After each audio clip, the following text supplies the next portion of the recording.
Hello दोस्तों, मैं हूं विश्वास राणा और आप देख रहे हैं फाउंडेशन गुरु। तो आज ये एक्सरसाइज टाइम आ गया है। फाइनली हमने पूरा चैप्टर अच्छे से पढ़ लिया है। डब्ल्यूटीओ के बारे में पढ़ा, हमने स्ट्रगल ऑफ ग्लोबलाइजेशन के बारे में पढ़ा कि क्या क्या स्ट्रगल उन्होंने की। ठीक है, हमने सब कुछ पढ़ लिया। अब हम बात करेंगे किसकी। हमने ये भी पढ़ लिया था फॉरेन इन्वेस्टमेंट का अट्रैक्शन कैसे हुआ था। ओके, अब हम पढ़ेंगे एक्सरसाइज। और एक्सरसाइज के जितने भी इंपॉर्टेंट क्वेश्चन है बेटा, वो मैं अब आपको करवाऊंगा। ठीक है, तो आइए देखते हैं। सबसे पहले क्वेश्चन ही यही आता हमारे पास, what do you understand by globalisation. देखो, सारे क्वेश्चंस है, अगर ये आपने सारे क्वेश्चंस कर लिए तो कोई क्वेश्चन करने की जरूरत नहीं होगी। और इस बात की गारंटी मैं आपको ले रहा हूं, पूरे यूट्यूब में, मैं एक बार फिर से बोल रहा हूं, पूरे यूट्यूब में आपको कोई भी क्वेश्चन नहीं करवाएगा। कंसेप्ट बता देंगे सारे आपको, मगर कोई क्वेश्चन नहीं करवाएगा एक एक करके। इस बात की गारंटी है। ठीक है, तो एक्सरसाइज हम स्टार्ट कर रहे हैं। What do you understand by globalization, explain in your own words. ठीक है, ये सारे नो के नो क्वेश्चन आपके एनसीईआरटी के क्वेश्चन है। और अगर मैं आपको एक बात बोलूं, तो अगर आप ये कर लोगे ना तो आपका आधे से ज्यादा चैप्टर कवर अप है। ये नो क्वेश्चन आपको आंसर्स आपको खुद देने हैं। हाँ, इससे मिलते जुलते क्वेश्चंस और कोई काफी सारे यही क्वेश्चन मैं आपको करवाऊंगा। टेंशन नहीं लेनी, मगर एक बार इनको भी देखना है, आपने इनको भी कंसीडर करना है। ठीक है, ओके, चलो। अब हम अपना स्टार्ट करते हैं। मैंने वो क्वेश्चंस लिखे हैं जो आपके पेपर्स में बहुत बारी आए हुए हैं। जैसे 2014 में आया कोई क्वेश्चन, 2016 में आया कोई क्वेश्चन, 2018 में आया, वो सारे क्वेश्चंस आपके पास होंगे। ठीक है, फॉर एग्जांपल सबसे पहले आपको लिखा है एमएनसी क्या होती है, मल्टीनेशनल कॉर्पोरेशन। तो सबको बताया था मैंने एक बात मल्टीनेशनल कॉर्पोरेशन के बारे में, कि एमएनसी वो है जिस कंपनी की प्रोडक्शन एक मोर देन वन कंट्री में होती है, उसको हम एमएनसी बोलते हैं। ठीक है, अगर आपने बुकिश लैंग्वेज में जाना है तो वो भी सेम है, अ कंपनी दैट ओन्स और control production in one more than one nation, जिसमें मोर देन वन नेशन में होगा, वो एमएनसी कहलाया जाएगा बेटा। ठीक है, and the goods and the services produce globally. और ग्लोबली, ग्लोबली का मतलब है दो कंट्री में भी है तो वो ग्लोबली माना जाएगा बेटा। ऐसा नहीं, अगर दो कंट्री में प्रोडक्शन हो रही है तो वो भी ग्लोबली है। Make sure that. ठीक है, और जो प्रोडक्शन प्रोसेस है उसको डिवाइड करते थे स्मॉल पार्ट्स में, और पूरे ग्लोब में हम उसको कोशिश करते हैं प्रोडक्शन हो। और इसका काफी सारे फायदे भी होते हैं, काफी सारे नुकसान भी हमने देखने को मिला है। इन्वेस्टमेंट क्या होती है, अब देखो, अब होता क्या हमारे साथ। अब एक बारी मेरे को कमेंट सेक्शन में जरूर बताना आपके साथ होता है या नहीं। हमको चीजें पता है क्या होता है ये, मगर उसको एक्सप्लेन करने में बहुत डिफिकल्टीज फेस करनी पड़ती है। यस या नो। हमको पता है इन्वेस्टमेंट क्या है, हमको पता है कि हाँ पैसा लगाना, शुरुआत में जो पैसा लगाते हैं उसको इन्वेस्टमेंट करते हैं, मगर क्या इसको फ्रेम करना आता है। जब तक आप फ्रेम नहीं कर पाओगे आंसर को, तब तक बेटा कुछ फायदा नहीं हो। पता होने से कोई मतलब नहीं है। टीचर तभी समझ पाएगा आपकी नॉलेज जब आप उसको लिख कर बताओगे, और वो लिख कर कब बताओगे, जब आप उसको एक्चुअल में उसकी प्रैक्टिस करोगे। इन्वेस्टमेंट क्या है, बाय करना, एसेट खरीदना। क्या खरीदना, शुरुआत में हम क्या खरीदते हैं, पैसे लगाने, किस चीज के ऊपर पैसे लगाते हैं, एसेट के ऊपर पैसे लगाते हैं। हम फैक्ट्री खरीद रहे हैं, मशीन खरीद रहे हैं, लैंड खरीदते हैं, बिल्डिंग खरीद रहे हैं, फिजिकल एसेट खरीदते हैं, हम कुछ भी खरीद सकते हैं, मॉनेटरी एसेट खरीद सकते हैं। ठीक है, और ये क्या, ये इन्वेस्टमेंट है। Buying land, factories, machine for the faster production, जिससे हमारी प्रोडक्शन ज्यादा हो। हम इसलिए तो इन्वेस्टमेंट खरीद रहे हैं। इस बात को बेटा समझो। ठीक है, ओके, एंड उसको एक्सपैंड करना, सिंपल सी बात है। इन्वेस्टमेंट का मतलब ही यही है बेटा, ये बात आपको ध्यान रखनी है। ओके, अब नेक्स्ट क्वेश्चन है, देखो 2011 में आया हुआ है, दिल्ली। डी का मतलब होता है दिल्ली। ठीक है, एंड मेनली दिल्ली के ही मैं क्वेश्चंस लेकर आया हूं। और ऐसी बात नहीं कि दिल्ली में आया तो और कोई कंट्री में स्टेट में नहीं आ सकता। हर स्टेट के लिए इंपॉर्टेंट होता है बेटा, क्वेश्चन एक ही जैसा होता है, बस घुमा फिरा कर आपको पूछते हैं वो। सिंपल आंसर सेम होता है। कौन से साल में गवर्नमेंट ने डिसाइड किया था to remove barriers on the foreign trade and investment in India. तो सबको पता है 1991 में उन्होंने कर दिया था। ये बात मैं आपको बता चुका हूं। यस या नो, बस। Why is tax on import known as trade barriers. अब इसका क्वेश्चन का मतलब समझो पहले। ठीक है, क्यों टैक्स लगाए जाते हैं इंपोर्ट में, कि आप कुछ भी खरीद रहे हो, आप बाहर से कुछ खरीद रहे हो, तो उसमें टैक्स लगा देते हैं और उसको हम ट्रेड बैरियर क्यों बोलते हैं। ठीक है, जब भी आप किसी कोई चीज बाहर से मंगवा रहे हो चीज, तो उसका प्राइसेस इंक्रीज हो जाता है। मैंने आपको सचिन तेंदुलकर की स्टोरी बताई होगी शायद, अगर आपको याद होगी तो। ठीक है, अगर याद होगी तो, अगर नहीं याद तो कोई बात नहीं। ठीक है, एक एग्जांपल लेकर चलते हैं। ठीक है, एक जूता है, शूज है, कार ही ले लेते हैं यार, अभी कौन सी गाड़ी आई थी, टेस्ला की, वही फेवरेट अभी एग्जांपल बन रहा है मेरे दिमाग में, तो सच्ची बताऊं तो वही अच्छा एग्जांपल बनता है मेरे दिमाग में। ठीक है, अब टेस्ला कंपनी है, जब वो इधर इंपोर्ट करवा रहे हैं तो उसके प्राइसेस इंडिया में हाई हो जाएंगे, उसी को ही तो बोलते हैं ट्रेड बैरियर है।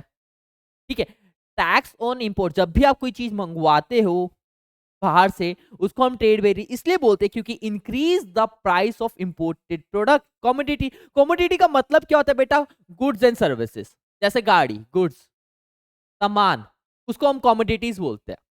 It is called barrier because कुछ रिस्ट्रिक्शंस भी लगाई जाती है इसमें। ठीक है, सचिन तेंदुलकर का एग्जांपल देख लो, आप टेस्ला कंपनी का एग्जांपल देख लो, कोई भी देख बताते हैं। Which organization is lays stress on liberalization of foreign trade and foreign investment? ठीक है, कौन सी ऑर्गेनाइजेशन है जो स्ट्रेस डालती है कि आप अपनी कंट्री को लिबरलाइज करो। देखो बेटा, एक बात पहले बता रहा हूं, अगर आप सोच रहे हो कि भाई आंसर देखकर हम आंसर कर देंगे तो उसका कोई फायदा नहीं होगा। क्यों? क्योंकि आपको रीजन पता होना चाहिए ये आंसर क्यों है। क्वेश्चन मैं घुमा भी सकता हूं थोड़ा बहुत, ये बात ध्यान रखना। ठीक है, कौन सी ऑर्गेनाइजेशन है जो लिबरलाइजेशन है, जो लिबरलाइजेशन को मतलब बोलती है कि आप लिबरलाइज करो अपने आप को, फॉरेन ट्रेड करो, कौन सी है? आईएमएफ क्यों नहीं है, अब बताओ। तो क्वेश्चन दे रहा हूं, आईएमएफ क्यों नहीं है? इंडिया को तो आईएमएफ ने बोला था, कहीं ना कहीं जोर डाल था, तो इसका आंसर आईएमएफ क्यों नहीं? डब्ल्यूटीओ, चलो देखकर बता दिया आपने, WTO is the correct answer वैसे। ठीक है भाई, ये करेक्ट आंसर है डब्ल्यूटीओ, मगर आईएमएफ क्यों नहीं है, इसका आंसर पता आपको क्यों? ऑब्वियस सी बात है ना, आईएमएफ इसलिए नहीं है क्योंकि आईएमएफ का मेन काम है लोन प्रोवाइड करना, वो तो उन्होंने शर्तें रखी थी। अल्टीमेटली वर्क किसका, ये अल्टीमेटली काम किसका है? वर्ल्ड ट्रेड ऑर्गेनाइजेशन का काम है। ठीक है, वही स्ट्रेस करती है दूसरी कंट्रीज को कि आप अपनी कंट्री को लिबरलाइज करो। Give one characteristics feature of special economic zone, वही वाला भाई जिसमें बोल देते हैं कि सब कुछ हम आपको, चींटियों को दाना डालना, चीनी डालना, चींटियों को चीनी डालना, सो दैट वो अट्रैक्ट हो। ठीक है, और वो अट्रैक्ट कब होएंगी, वही आपको बताना है। ठीक है बेटा, इलेक्ट्रिसिटी फैसिलिटीज अच्छी कर दो, वाटर, रोड्स, 5 साल तक के बीच में आप कोई उनसे वो मत लो, टैक्स मत लो, तभी तो वो आएंगे आपकी कंट्री में, इन्वेस्टमेंट तभी करेंगी वो। मेन क्वेश्चन क्या है कि आपकी कंट्री में इन्वेस्टमेंट कब होगी, तो तभी तो होगी वो। इस बात को समझो बेटा। Okay, next question, name N important barrier on foreign trade. ठीक है, इंपॉर्टेंट बैरियर कौन सा होता है? ठीक है, कौन सा बैरियर लगता है? टैक्स, ट्रेड ड्यूटीज, ये जो होता है बेटा फॉरेन ट्रेड में, वो इंपोर्ट पे लगता है। ठीक है, टैक्स लगा देते हैं इंपोर्ट पे, एक्सपोर्ट पे टैक्स नहीं लगाते। इस बात को समझो भाई, सरकार की नीति को समझो आप। सरकार आपको क्यों बोल रही है कि आप इंपोर्ट करने पे आपको पैसे देना पड़ेगा, एक्सपोर्ट पे नहीं देना पड़ेगा? क्योंकि एक्सपोर्ट पे सरकार का फायदा अल्टीमेटली हो ही रहा है और आपका भी फायदा हो रहा है। ठीक है, tax on import is an important barrier on foreign trade. ठीक है, what is mean by fair globalization? Globalization का मतलब क्या है? 2013 का क्वेश्चन आया, फेयर ग्लोबलाइजेशन का मतलब होता है globalization that would create opportunities for all, ensure that benefit share better. ये भी आपको समझ में आ गया होगा, समझा चुका ऑलरेडी ये क्वेश्चन भी। ठीक है, आई थिंक आपको ये सारे क्लियर हो गए होंगे। ठीक है, कोई भी क्वेश्चन में अगर प्रॉब्लम आ रही है फिर भी आपको, ठीक है, तो आपके पास शायद होना भी चाहिए।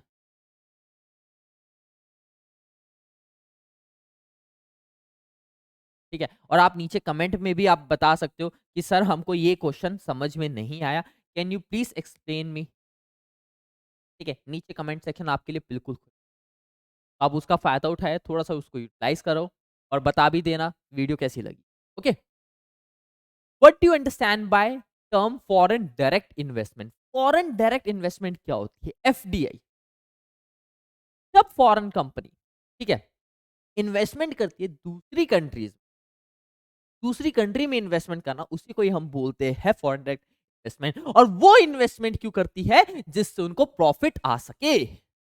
FDI is the investment of foreign capital in the economic and productive activities of a country bye foreign companies, और एमएनसी आप बोल सकते हो। और इनका एम क्या होता है? Capacity production of the earn profit, so that वो प्रॉफिट अर्न कर सके। Okay, which had Indian government put barriers to foreign trade, foreign investment after independence? State one reason.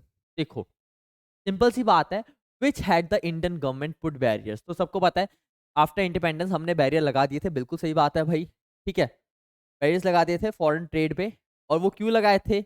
एक रीजन बताओ। क्योंकि हमको डर था भाई, अपन को डर था कि फिर से कोई आना चाहे और हमारे ऊपर रूल करना ना चाहे, क्योंकि ईस्ट इंडिया कंपनी भी ऐसी ही आई थी और ऐसे ही उन्होंने रूल करना स्टार्ट किया। तो Indian government after independence had put barriers to foreign trade investment. और कौन सी सरकार थी? आई थिंक आपको सरकार पता होनी चाहिए, जवाहरलाल नेहरू की सरकार थी। This done to protect the producer within the country from foreign competition, foreign competition से बचाने के लिए किया था।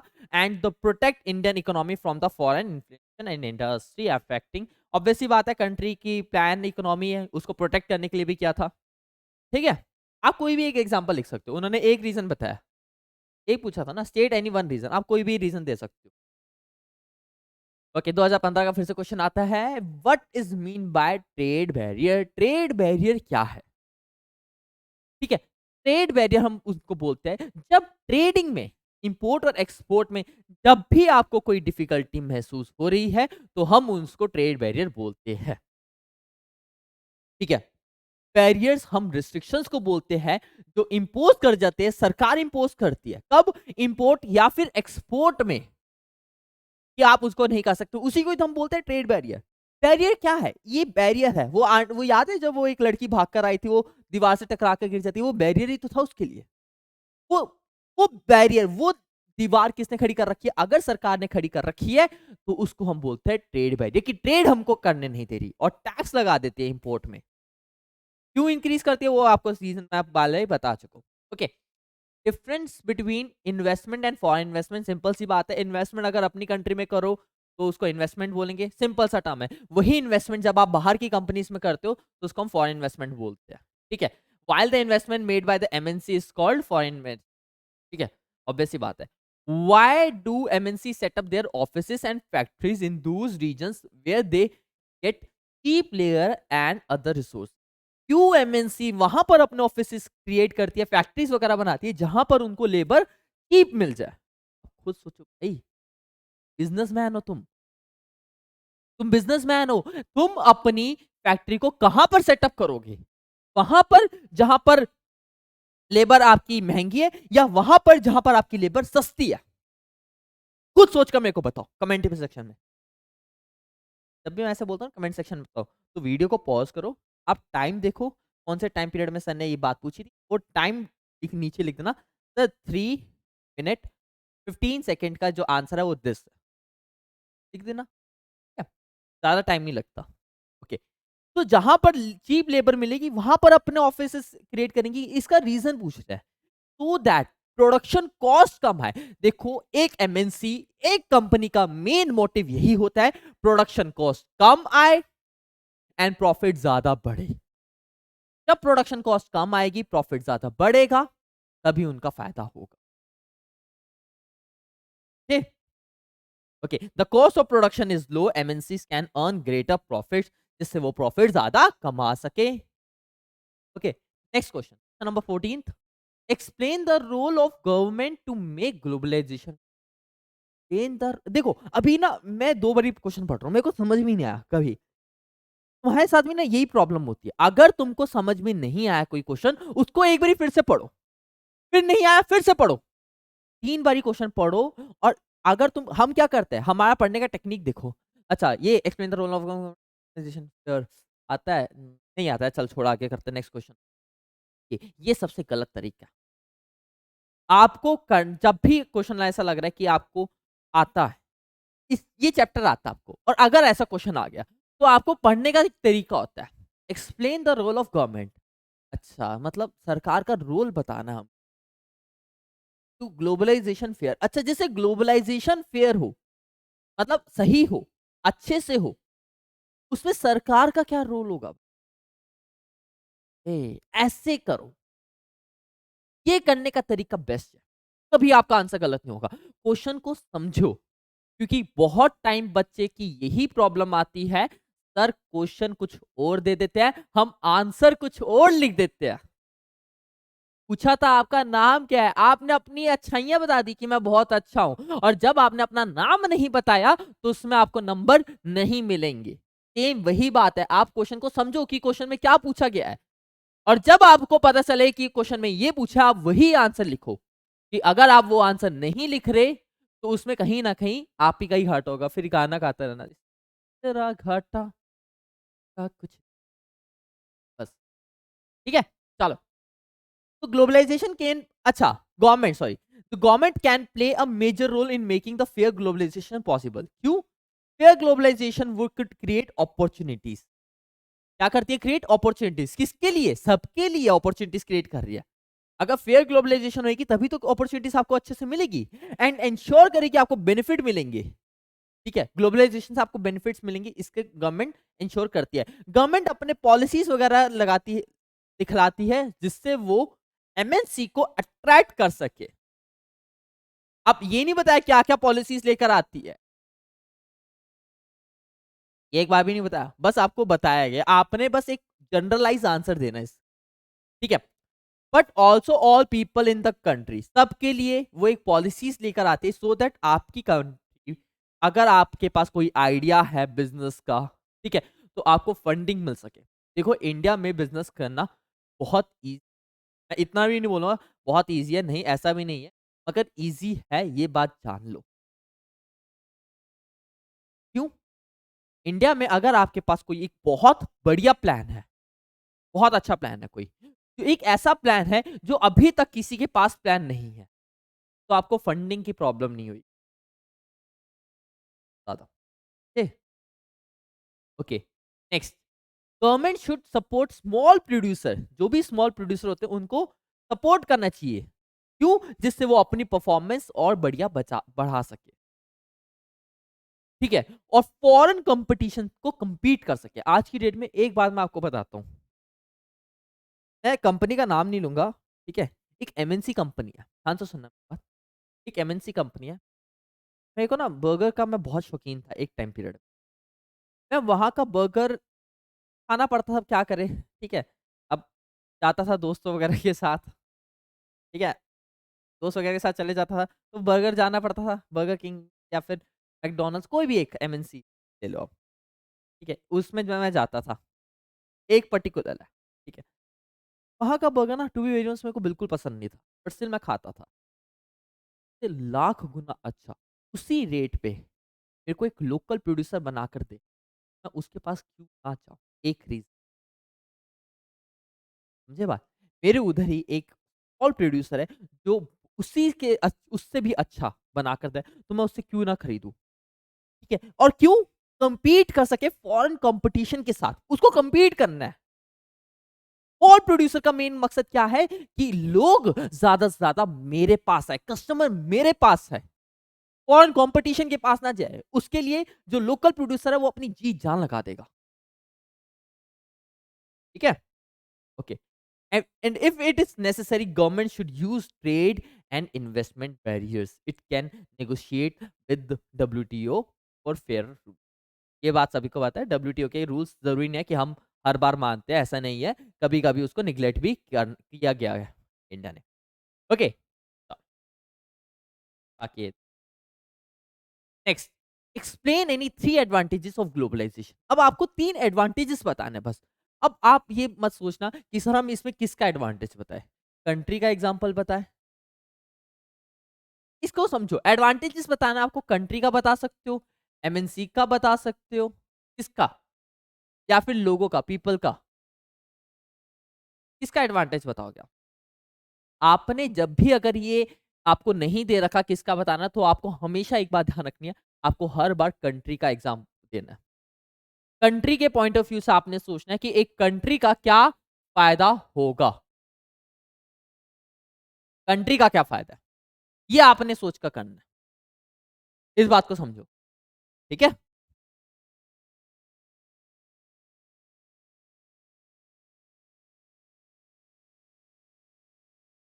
ओके, तो 3 एडवांटेजेस बताने की कंट्री में क्या होगा। भाई सिंपल सा अगर मैं बात आपको बताऊं, पहला, ठीक है, पहला हमारा होगा कौन सा, क्या बोलते हैं, लिविंग स्टैंडर्ड बढ़ जाएगा हमारा, ऑब्वियस सी बात है, ठीक है। लिविंग स्टैंडर्ड हमारा अच्छा नहीं होगा, बोलो।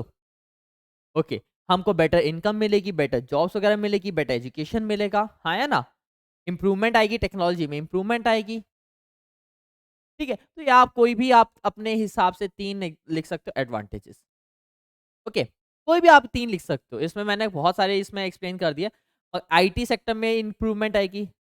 अब वही सपोज करो कि अगर आईटी सेक्टर हम इंडिया का ही यूज करें तो कुछ खास नहीं है इंडिया में आईटी सेक्टर इतना, तभी हमको क्या करता है, हम इंपोर्ट करना है। ऐसे मैंने ये नहीं बोला कुछ वो नहीं है, बेकार है, मैंने बोला इतने कम, इतना अच्छा नहीं है कि वो compete कर सके बाहर की एमएनसी। वो इतना अभी तक डेवलप नहीं हुआ इंडिया का आईटी सेक्टर जिससे वो बाहर की कंट्रीज से अच्छे से compete कर सके। अगर इंडियन आईटी सेक्टर अच्छे से बन गया तो मेनली लोग मेड इन इंडिया वाला ही लेंगे, ना कि मेड इन चाइना वाला, ठीक है। ओके, काफी सारा इंप्रूवमेंट है, आप देख सकते हो, कम प्राइसेस मिल जाता है, क्वालिटी मिल जाती है आपको, ठीक है। आप जो आपको लग रहा है आपके लिए बेस्ट है आप वो लिख सकते हो। ओके बेटा, ओके, ये लास्ट क्वेश्चन अभी के लिए, फिर बाकी क्वेश्चन आपको नेक्स्ट क्लास में करवाऊंगा, ठीक है। What is the trade barrier, trade barrier क्या है ये मैं आपको बता चुका हूँ। Why did Indian government put up the trade barriers after independence, ये आपको क्वेश्चन मैंने करवा चुका हूँ, ठीक है। और आप इसमें ये भी बता सकते हो कि सारी चीजें उन्होंने इंपोर्ट करने से मना नहीं किया, कुछ चीजें उन्होंने रखी थी इंपोर्ट से, कुछ चीजें इंपोर्ट भी करते थे, पेट्रोल, फर्टिलाइजर, मशीन, ये सारे इंपोर्ट करते थे, टैक्सेस लगाते ना इंपोर्ट से, ये आपको आ गया। अब ये मैंने पहले भी बता चुका हूं आपको, ठीक है। अगर फिर भी अगर कोई दिक्कत होगी तो आप पूछ सकते हो। ये देखो मैं साइड हो गया, आप एक भी अगर पॉज करके पढ़ना चाहते हो पॉज करके पढ़ भी सकते हो। और अगर आपको ये पीडीएफ फॉर्मेट में चाहिए तो आप मेरे व्हाट्सएप ग्रुप में ज्वाइन भी हो सकते हो। नीचे मैं नंबर दे रखा, मेरे को कांटेक्ट कर लो व्हाट्सएप ग्रुप में, मैं उसमें लिंक आपको डाल दूंगा। नीचे आपको डिस्क्रिप्शन में भी आपको लिंक मिल जाएगा व्हाट्सएप ग्रुप का, सो दैट आप उसमें ज्वाइन हो और उसी में आपको सारे नोट्स प्रोवाइड हो जाएंगे। ओके, चलो फिर नेक्स्ट क्लास में हम पढ़ेंगे क्वेश्चन नंबर 17 से पढ़ेंगे। तब तक के लिए सी यू गाइस, ओके, टाटा। अगर वीडियो अच्छी लगी हो तो अपने ज्यादा से ज्यादा दोस्तों के साथ ये वीडियो शेयर करो। ओके भाई, टाटा, सी यू गाइस, जय हिंद, जय भारत, बाय बच्चों।